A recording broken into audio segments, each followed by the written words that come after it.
पानी पीने का सही समय।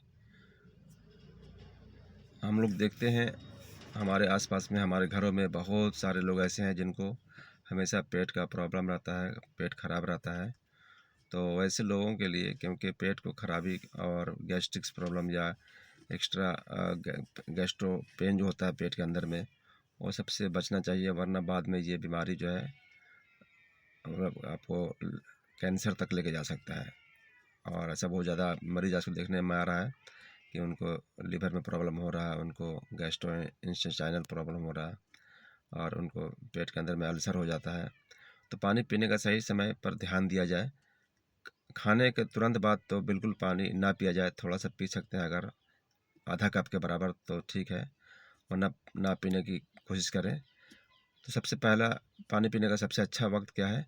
तो सुबह सुबह उठते के साथ में, हो सके तो 4-5 बजे भोर में जब फजर की नमाज़ पढ़ने के लिए उठते हैं तो वज़ू करके पहले 2 गिलास पानी ज़रूर पी लीजिए।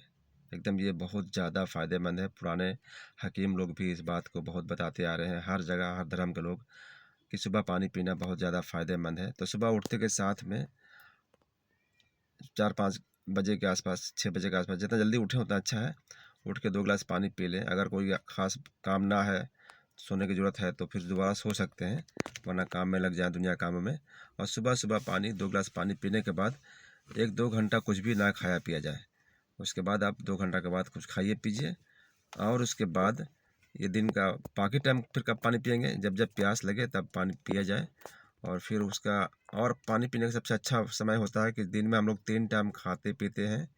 जैसे कि सुबह में अगर 9-10 बजे खाना नाश्ता कर रहे हैं, या फिर दोपहर में अगर 12-2 बजे खाते हैं, या फिर रात के वक्त में 8-9-10 बजे, जो भी टाइम खाने का होता है, तो खाना खाने से पहले भी आधा गिलास या 1 गिलास पानी पी लें।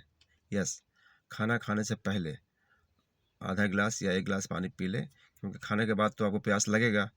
उससे अच्छा है कि खाने से पहले पानी पी लें, ये भी फ़ायदेमंद होता है। खाना खाने से पहले 1 गिलास पानी पी लीजिए 10 मिनट पहले या 5 मिनट पहले, उसके बाद खाना खाइए, तो बहुत आपको लिए फ़ायदेमंद रहेगा।